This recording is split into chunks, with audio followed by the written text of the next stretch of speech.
tardes o muy buenas noches, sea la hora que sea en la que están viendo esta evidencia. El día de hoy les hablaré sobre el género dramático, el cual es nuestra evidencia del módulo 2 de nuestra materia de expresión literaria. Para empezar, ¿qué es el género dramático? Pues este es aquel que representa algún conflicto o episodio de la vida de los seres humanos, nosotros, por medio del diálogo de los personajes. Tres de las características más representativas de este género son las siguientes, pues como lo mencioné antes, el uso del diálogo, pues en este no aparece ningún tipo de narrador, ya que todo lo hacen los personajes, los personajes. Y por último, que es un género que está hecho para representarse en obras teatrales. Habiendo hecho este paréntesis sobre este género, empecemos. Este género, o el teatro de este género, comenzó en la antigua Grecia. Tenía gran importancia en la sociedad de este tiempo, puesto que cumplía con dos funciones. Una era el esparcimiento, puesto que buscaba entretener a los espectadores, y la otra era de enseñar al pueblo. Las obras se representaban en un concurso de 4 partes, las cuales eran 3 tragedias y una comedia. De la misma manera, estas solo podían basarse en héroes, por lo que eran temas más heroicos y como que más a la imaginación y que llamaban más la atención de la gente en ese tiempo. Y de la misma manera tenían que tener 3 unidades, la cual es de espacio, que tenía que presentarse en un solo lugar, de tiempo, que tenía que tener un solo tiempo o representarte en un solo tiempo, y la acción, que es la acción por la que se desarrolla toda la historia. Y por último, algo que cambió luego de mucho tiempo, pero que en ese entonces era algo muy arraigado, solo podían presentarse hombres en estas obras teatrales. Pero hablando de la evolución de este teatro, tenemos el teatro clásico, el cual se originó en la Grecia antigua. Las primeras manifestaciones y representaciones se hacían en plazas públicas. En muchas de las ocasiones la trama no tenía mucho sentido y los actores no estaban muy preparados para realizar sus papeles. Es aquí cuando ya se empezaron a incluir mujeres y animales en las representaciones. Se rompieron con las reglas sagradas que decían que no debían ver muertes en los escenarios.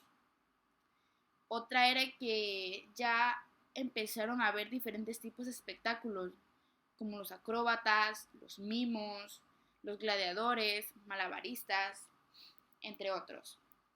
Y por último, una de las características de este teatro era que empezaron a haber representaciones de batallas terrenales donde no siempre participaban los dioses. Dos de los escritores o autores más representativos de este teatro de esta época fueron Sófocles, con 2 de sus obras, Épido Rey y Antígona, y Aristófanes, con sus obras Los Caballeros y Los Acarnieses. En el teatro renacentista y barroco, tenemos que este surgió en Edad Media, el cual no fue un periodo tan fácil para estos artistas interesados en expresar sus ideas de cualquier forma.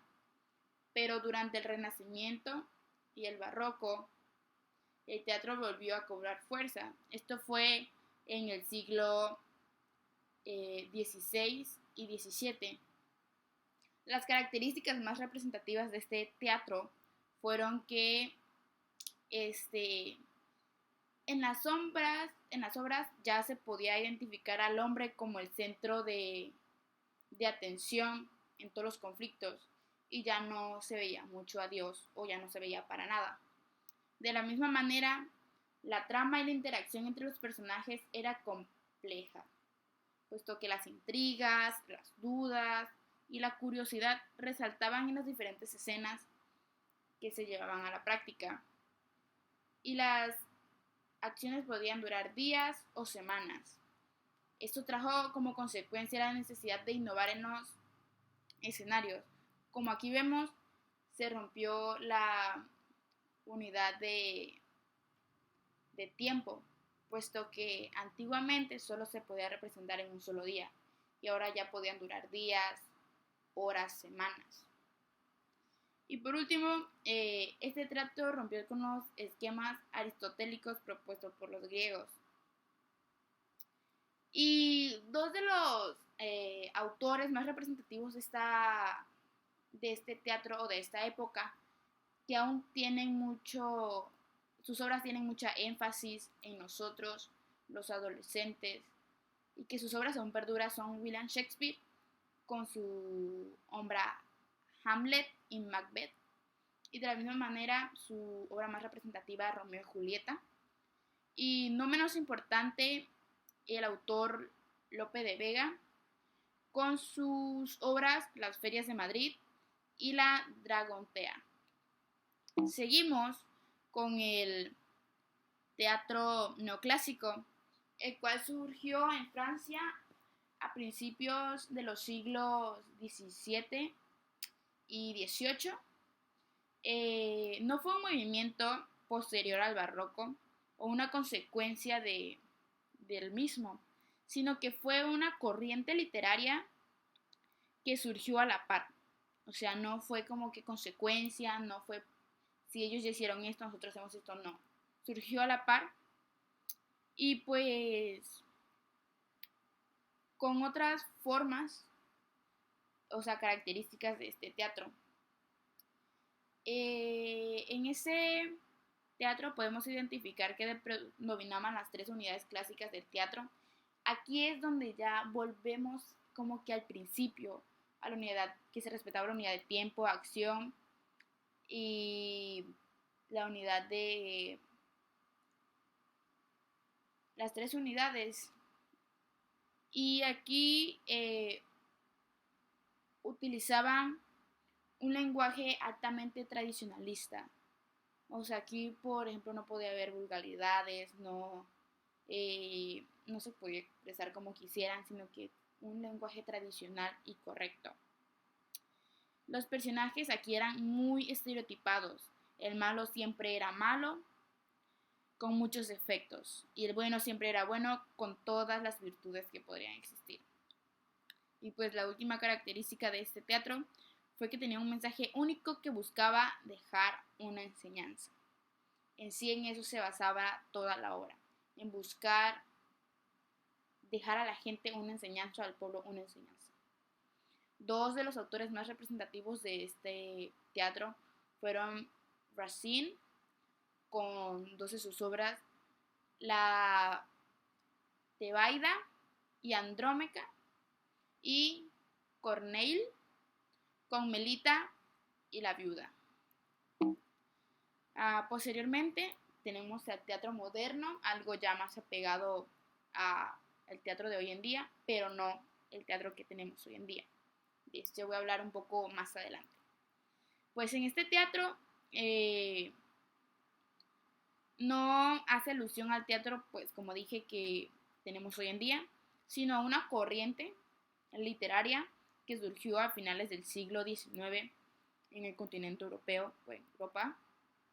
Este tiene una serie de características,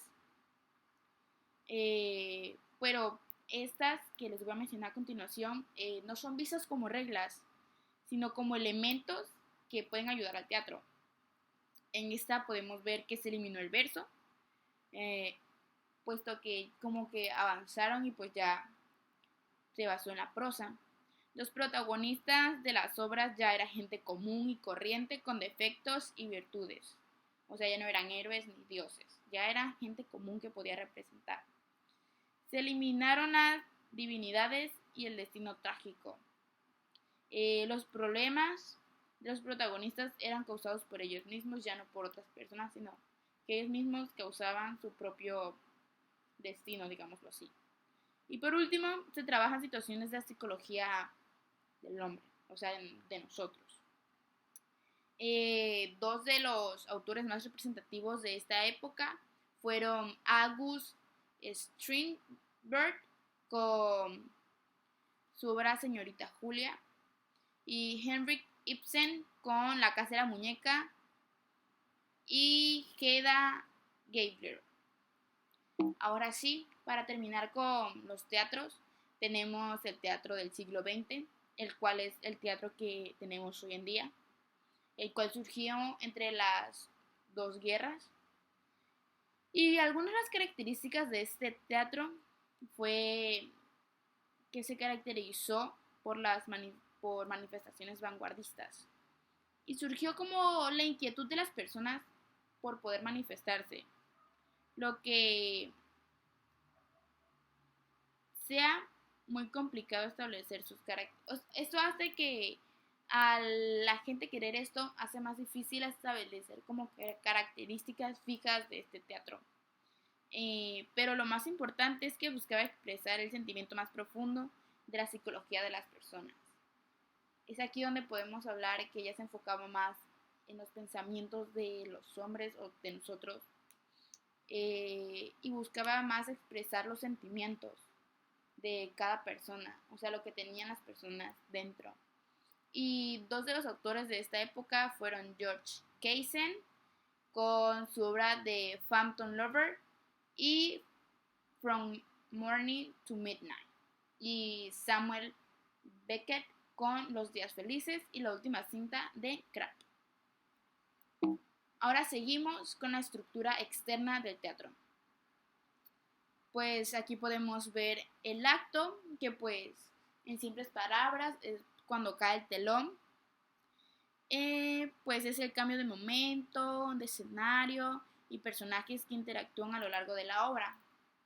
Después tenemos lo que viene siendo el cuadro, que delimitan en sí una cantidad o una unidad de situaciones y se diferencia del acto porque en este la forma narrativa se fragmenta con entradas y salidas de personajes, y en el cuadro se mantiene como una unidad, o sea, solo cambia la vista que se tiene de los personajes.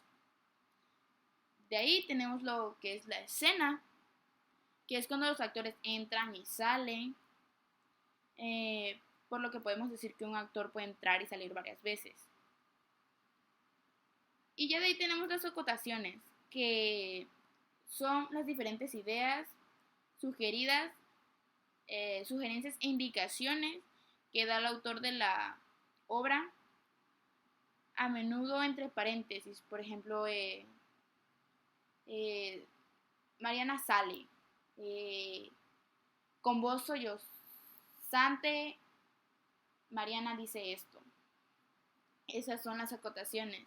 Y las formas expresivas, pues son las diferentes maneras en que se puede comunicar un personaje. Pues se destacan el diálogo directo, el monólogo, el soliloquio y los apartes. Dentro de esta misma tenemos la estructura interna del teatro, los cuales son la creación de la obra. Esta consiste de 3 partes, que en la exposición es cuando se presenta o se plantea el conflicto que va a estar presente a lo largo de toda la obra. O sea, como el conflicto inicial, también se presentan a los personajes, y pues aquí se dice cuál de ellos será, o se identifica cuál de ellos es el protagonista o en cierto caso el antagonista. Y pues después de esto, como que ahí viene el desarrollo. Pues es la parte donde el conflicto se trata de resolver, mas sin embargo no se hace en su totalidad.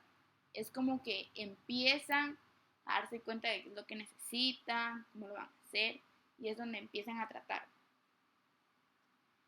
Y pues aquí los protagonistas pues son puestos a pruebas por el antagonista y se prepara todo pues para resolver el conflicto final, que es lo que les decía yo. Y pues en la conclusión es donde se resuelve todo el conflicto. El protagonista al fin es capaz de definir si puede o no llegar a su meta para cumplir sus objetivos. Aquí mismo tenemos lo que es el tema, que es en sí la idea principal de la obra. Es de lo que se centra el autor para escribirla. Aquí mismo tenemos a los tipos de protagonistas, a los tipos de personajes. El protagonista, pues que es el personaje principal de la obra, pues es sobre el que gira toda la trama o el conflicto. Y es este el que lleva la acción dramática en sí. De ahí tenemos al antagonista, pues es el personaje que intenta evitar que el protagonista cumpla con su meta. Usualmente, una mayoría de los casos, este es representado como el villano y el protagonista como el bueno. Pues, aunque no siempre es así, existen algunas obras en las que, pues, a veces puede que se intercambien los papeles y pues el protagonista pueda tener cierta maldad y el antagonista cierto nivel de bondad, digámoslo así. De ahí tenemos al elemento del juicio. Y pues este personaje es el que acompaña al protagonista, lo ayuda y lo aconseja. Es quien carga con la situación moral a lo largo de toda la obra. Y lo guía para que éste haga las cosas de forma correcta. Ya de aquí tenemos al personaje pivote, que pues este es el gracioso que se encuentra dentro de la trama. En ocasiones también puede ser una persona despreocupada y sin cuestiones éticas. Comúnmente está saltado de lado conforme la trama se va desarrollando. O sea, usualmente si dice me conviene más estar acá, pues voy. Me conviene más estar de este lado, vengo. Como que él no se preocupa por nada, él donde le convenga. Eso en ciertas ocasiones. El personaje espejo pues es el que se encuentra más cerca del antagonista o del protagonista. Y pues este trata de magnificar los defectos o las virtudes, dependiendo del lado que esté. Es decir, pues si el protagonista es inteligente, pues el personaje es como tonto. Y si el antagonista es serio, digámoslo así, pues el personaje espejo es como que divertido y cosas por el estilo. Y luego tenemos al personaje estereotipo, que pues como su nombre lo dice, este pues trata de representar en sí pues la cultura de una comunidad o a una población específica. Estos siempre pues, o la mayoría de las veces son personajes secundarios en las obras teatrales. Ya de ahí vienen los personajes redondos. Estos son personajes muy complejos, puesto que tienen más de una forma de ser. Pueden tener virtudes y de la misma forma pueden tener defectos. Y por último, los personajes planos. Pues estos se mantienen igual a lo largo de toda la obra, nunca cambian. Siempre mantienen su postura y si son arrogantes desde el inicio, pues así van a ser hasta el final. Y si son súper cariñosos desde el principio o amables, así van a ser hasta el final. Desde ahí tenemos la acción dramática y esta se refiere a los diferentes aspectos y las distintas decisiones que el protagonista toma y lleva a cabo para que la obra fluya y se desarrolle. Para empezar, en esa parte tenemos las situaciones, que pues es la parte más breve de todas las acciones dramáticas, puesto que esta es la solución de pequeños conflictos que se presentan a lo largo de toda la obra y tiene relación con el problema que el protagonista debe resolver. Y de ahí tenemos los resortes dramáticos, que estos se van presentando a lo largo de toda la obra y son pues los obstáculos inesperados que el protagonista tiene que resolver. De la misma manera, pues también tiene sus sorpresas. Puede haber obstáculos, sorpresa, sorpresa, obstáculo. Pues es lo que hace que la obra sea más interesante. Ya de ahí tenemos los apartes. Pues esto es cuando el protagonista o el personaje principal está hablando solo, en donde pues este empieza a decir sus pensamientos con la intención de que el público se entere y sepa por lo que está pasando. Y por último, en la acción dramática tenemos los conflictos. Pues este es el problema inicial que se presenta a lo largo de toda la obra. Este tiene que ser suficientemente grande o interesante para mantener al público interesado en todo el momento, ya que si ese es un problema que pues a la gente no le interesa mucho o no es de su total agrado, pues la gente se aburre y puede que se salga, no le interese. En cambio que si este capta el interés de las personas, pues hace que las personas sigan ahí viéndolo, esperando más de este y que digan yo quiero más, me interesa, me gusta, aquí voy a seguir hasta que esto se resuelva. Del género dramático y el primero de ellos es la tragedia, pues este centra todo su ser o su trama en situaciones desafortunadas que le pasan al protagonista o protagonistas. Este puede ser que sea, que la tragedia sea el principio de la obra, pues esto es lo que genera el conflicto que se resuelve hasta lo último. Como solución a su conflicto puede que se presente la muerte de alguno de los personajes más importantes. Y una obra del subgénero de la tragedia muy reconocida es Romeo y Julieta. Las características de es que el personaje principal o los personajes principales padezcan infortunios, ya sea en el amor o en cualquier otro ámbito que se desenvuelva, donde se desenvuelve el personaje. Otra característica, pues, es que desde mucho tiempo atrás la tragedia se ha usado para la enseñanza de valores como la moral, los valores familiares o el respeto. Como tercero, se encuentra aun cuando muchas de estas obras se enfocan, como ya lo dijimos, en los valores, es frecuente el uso de este género para hacer críticas a personajes públicos, ya sean gobernantes, gente acaudalada o gente común, y además haciendo críticas de los usos y costumbres de la sociedad en la que se vivía antes. De la misma manera, en la tragedia se hace una exploración de las diferentes facetas que nosotros tenemos, o que pues sí, el ser humano tiene, tanto desde el punto de vista espiritual como desde el punto de vista psicológico. Y por último, pues como su nombre lo dice, en la mayoría pues, de este tipo de obra, el desenlace o el final de la obra teatral por lo común termina en un suceso fatal. El protagonista sufre diversas calamidades e infortunios que denotan la predestinación de su destino. O sea, como que a lo largo de la obra se van viendo como que pequeñas cosas que dicen va a acabar mal, y pues efectivamente a lo último de pues toda la obra esta acaba de manera fatal. Y de ahí tenemos, creo que para mí, como el subgénero que más me llama la atención, puesto que la comedia es algo que a mí como que me llama, puesto que hay algunos temas como el melodrama o la farsa que pues no son tanto de mi agrado. Y pues este se vio concebido al principio como inferior a la tragedia.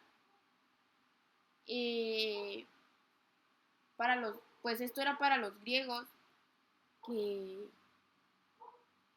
para ellos podían existir personajes torpes, tontos, vulgares.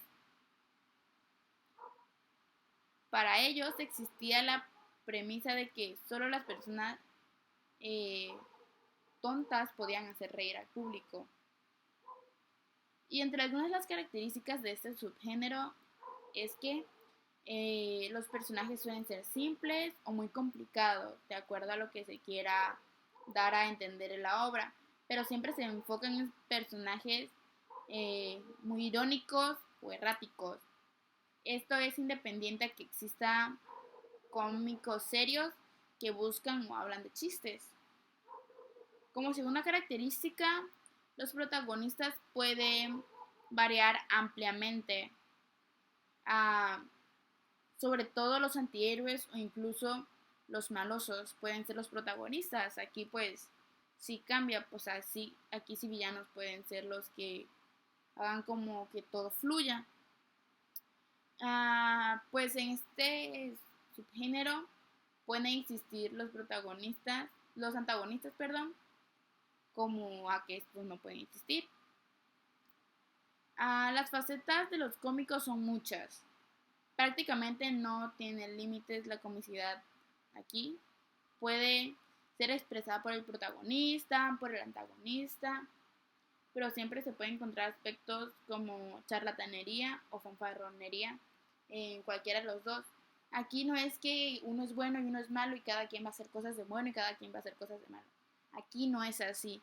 Los dos pueden hacer lo mismo, o sea, decir tonterías, hacer burradas, para que la gente, para que eso llame más la atención de la gente. De la misma manera, el tema puede variar en cada actuación, pues se puede ajustar a la situación política, a la situación social o alguna circunstancia, aunque siempre el tema de la comicidad se encuentra ligada a la naturaleza humana y a la sensibilidad humana. Pues aquí, pues la comedia siempre va a estar presente, no importa el tema que sea, siempre va a haber algo de comicidad, puesto que pues el tema central es la comedia. Y los defectos son una de las herramientas que se pueden destacar en la comedia, puesto que principalmente son lo más apreciable. A veces algún defecto que tenga alguna persona o algún eh, personaje puede ser que sea lo que llame más la atención en toda la obra, pues digan, pues tiene una nariz grande que me puede esperar de ese personaje, digámoslo como ejemplo. De aquí tenemos lo que es la farsa, y una obra muy importante de este género, No hay ladrón que por bien no venga, de Darío Fo. Y pues este subgénero se basa en que los personajes principales pues ya no son héroes, pues estos son capaces de caer en situaciones vergonzosas o chistosas. Las tramas son intrascendentes o populares y principalmente se burlan de la autoridad o del régimen de gobierno vigente en el momento que sea escrita esta obra. Pues aquí la trama está basada en situaciones en que los personajes se comportan de manera extravagante o muy extraña, aunque por lo general mantienen una cuota de credibilidad. Aunque los personajes tengan su comportamiento, siempre debe de haber algo creíble en ellos, o sea, que no haga decir qué onda con este personaje. De la misma manera, pues se caracteriza por tener hechos muy exagerados de la realidad. Los temas y los personajes pueden ser fantásticos, pero deben resultar creíbles y verosímiles. Como dije antes, no importa que el personaje sea un hada, pero debe de tener como que cierto que diga, yo de verdad sí creo que lo que me dice es real, que lo que me dice me interesa. Y ya de ahí tenemos que la misma crítica se burla de las costumbres y defectos de la sociedad. Pues aquí hacen como un énfasis a lo que está pasando, ya sea en la sociedad, y pues pues aprovecha esos defectos para burlarse de lo que está pasando. Y como última característica, tiene final feliz o abierto. Pues aquí nunca hay un final como trágico en la obra. Y ya casi para terminar tenemos lo que es el melodrama, que pues estos suelen suceder en lugares irreales, como por ejemplo bosques, castillos, isla, etc. Ah, su objetivo principal de este subgénero es la manipulación de los sentimientos. Pues los personajes son planos, el tema que se maneja no deja ninguna enseñanza. Y la situación que se presenta no tiene relación con la sociedad. En este existen dos campos, la ópera y las telenovelas. Otra característica es que trata de ocultar los conflictos sociales de su época. A comparación de la farsa, pues dice, no queremos que sepan lo que está pasando, mejor hagamos otra cosa que no tenga que ver nada con la sociedad ni con lo que está pasando hoy en día. De la misma manera, reduce las contradicciones a una atmósfera de medio miedo o de felicidad utópica. Otra característica es que las situaciones son inverosímiles, pero claramente trazadas. Desgracia absoluta o felicidad inexpresable. O es mucho, o es nada, o no es ninguna. Y por último, el destino cruel que termina por arreglarse. Esto sería en un melodrama optimista o que acabe sobrio y tenso. Puede ser, como lo dije antes, cualquiera de los dos. O todos contentos o ninguno contento. Y por último, tenemos la tragicomedia.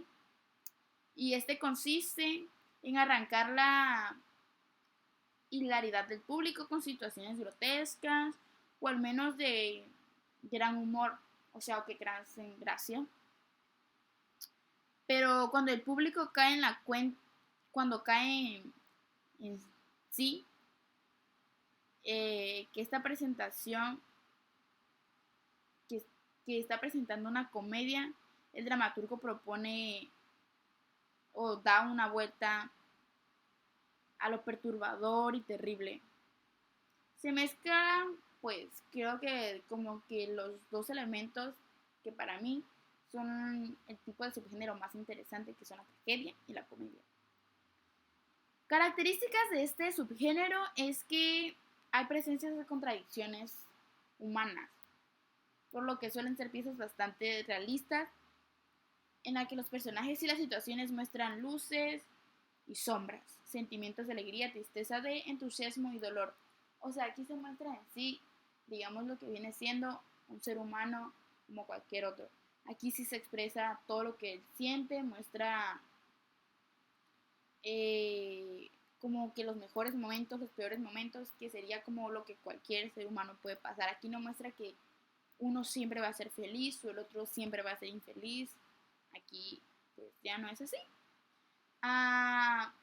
Pues usualmente el elemento cómico de estas obras se trabaja a través del sarcasmo y también de la parodia. Pues los recursos o esto logra hacer que una empatía, o sea, el personaje logra hacer una empatía con el público. Y el suspenso, que es algo como que muy igual significativo, esto se va trabajando en toda la obra, pues a través de los diversos acontecimientos o a través de todo lo que va pasando. La trama de las obras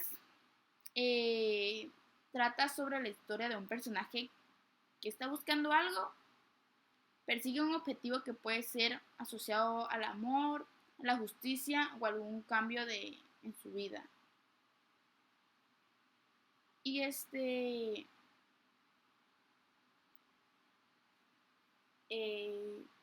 ya de ahí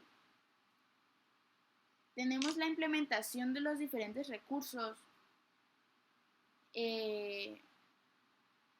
que es las acotaciones, los actos, las escenas. Esto sería ya de la forma interna, porque para llevar a cabo una buena obra de teatro o para llevar a cabo una buena interpretación de alguna adaptación, etcétera, tenemos que tener todo esto, escenas, actos, cuadros, diálogos, acotaciones, monólogos, dependiendo de lo que se vaya a hacer. Y la parte externa, que es lo que necesita también, porque si no, pues no se no es algo bien. Pues necesita un lugar para donde presentarse, que sería un teatro. Necesita un público, porque la mayoría de o gran parte de las obras o de los subgéneros, necesita hacer empatía con el público, o sea, necesita captar la atención del público para que la obra pueda seguir en pie. Y algo que es de lo más esencial, al igual que todas las otros elementos, es la escenografía. Muchas de las obras se pueden presentar, digamos que sin escenografía, nada más los personajes, pero hay muchas otras obras que sí que lo necesitan porque es parte esencial de ellos, o sea, es parte esencial de lo que ellos necesitan. Y como conclusión, tenemos el uso en la vida cotidiana de este género. Una de varias de las características que yo encontré con mi pareja al hacer esta recopilación de como que acciones o cómo nos ayuda es que, como sabemos, los actores en estas obras tienen que tener una buena retención de información. O sea, nos ayudan en la memoria porque ellos se tienen que aprender a veces, no sé, 20, 30, 40 hojas. Y este género nos ayuda a eso, a tener buena retención de memoria, a poder, si yo leo tantas cosas, me las puedo memorizar. De la misma manera, nos ayuda a usar nuestras emociones, a expresar lo que sentimos, como por ejemplo igual en las obras teatrales. Los personajes lloran, los personajes ríen, los personajes se enojan, y esto nos ayuda a que en nuestra vida cotidiana nosotros sepamos el momento exacto en donde tenemos que usar estas emociones, porque no podemos reírnos en un momento donde todos los demás lloran. De la misma manera, en este tipo de obras, o en lo que nosotros pensamos que nos ayuda, es al momento de tratar de convencer a alguien, por ejemplo, con nuestras mamás, que si nos dicen, no vas, pero yo le digo, mamita, sí, por favor, déjame ir, tú sabes que yo me porto bien, yo no hago nada mal, y te dice, está bien, solo por eso vas. Al contar alguna anécdota, porque aquí, pues, tenemos la implementación del diálogo, pero me dice, pues a mí Mariano me dijo esto, ya de ahí Pedro dijo esto, de la misma manera como que hacemos las expresiones que igual los actores hacen, o sea, el uso de sus expresiones o al momento de hacer algún sonido, digamos que como alguna acotación, que nosotros la hacemos en lugar de pues la persona porque no está. Y por último, que es algo que creo que lo más importante es que nos ayuda a ser más disciplinados, nos ayuda a ser personas más organizadas, a ser personas más responsables con nuestro trabajo, y que nos facilita todas estas características, digamos, nos ayudan a ser mejores. ¿En qué? En que ya de ahí tenemos como que un orden en nosotros, y ahora tenemos la facilidad de poder hacer más cosas porque ya sabemos cómo hacerlas y en qué orden y cómo esto nos puede beneficiar. Espero que le haya gustado nuestra evidencia, profa. Mi evidencia o esta evidencia fue realizada por mi compañero Luis Márquez y su servidora Janitzel. Espero que pase una bonita noche.